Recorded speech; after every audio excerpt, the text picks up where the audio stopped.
Lolli guddaan garbatti dideemuudhaaf galoo galaanaatiin siifachi raafamu keessatti inni akka waaqaattis ta'ee akka jinniitti ilaalamuuf of ilaalu hunduu isaa nyaatamuu qofaadha.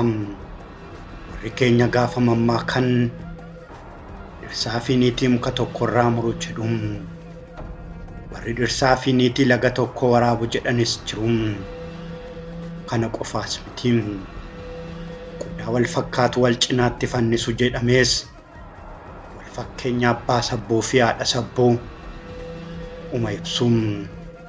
Kana jechuun harki caalaan abbaa warraa fi haadha warraa malaa fi gocha wal fakkaatu qabu akka jechuuti.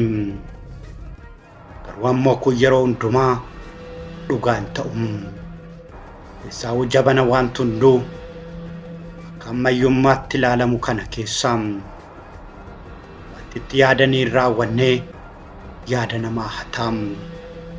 Kanaaf si'a sadii yaadii tokko dubbadhu kan jedhamuufi warri walitti warroomanii bultii horatan jireenya wal fakkaatu waan jiraataniif amala walii beekaa, walii guutaa, bakkoo fi rakkoo waliin qooddachaa, sadoo qananii waliin unataa, waliin kolfaa, walii kolfaa waa hundarratti wal ga'achanuu.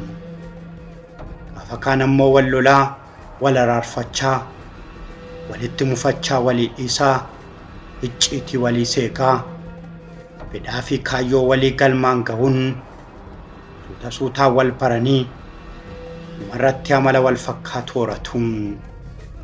Dallaan jabaan bultii yoom kana qofaan dalleeffamaa. Afaanis of fuudhanii afaan wal kaa'aa. Yoo inni dhufe malee hin nyaadhu jettee beelaa fi dheebuu waadamaa. Yoo inni dhuge malee dhugu jettee dhabsuun ooltee bulaa. Inni kana uffatu malee isheen sana uffattu malee jechaa. Ishee fi isa malee allii fi manni qorraa. Galaana guddaa namoonni muraasni ce'an doonii jaalalaan addaan kutanii gamaan bahuun. Hin taane garuu dooniin jaalalaa sun isaan lachuu fudhattee galaanatti dhidhimti. Gaafa ilaa filaameen dhabamee dallaan jaalalaa jabaachuu dadhabee raafame ammoo dooniin jaalalaa galaanarraa salphatee asiif achi raafamee irri karaa lachuu ba'ee atis dhiisi jedhee okolee jaalalaa isaan gidduutti qammanee sirnaan qoraasee fi aannanitti naqee wal harkaa fuusisee unachiisee araarsee biraa deemaa. Gaafa kana mammaaksi dhirsaa fi niitii muka tokkorraa muru jedhamu kan isaaniif mammaakamuufi.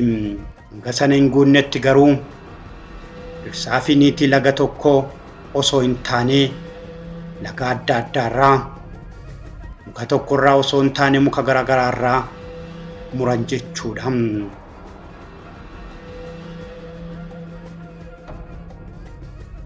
Weellisaa Andu'aalam Gosaa fi Bareedduu Qananii Addunyaa'oo muka tokkorraa moo muka garagaraarraa muramanii qodaa wal fakkaatu moo wal hin fakkaannetu wal biratti fannifamee laataan gaafii guddaadha.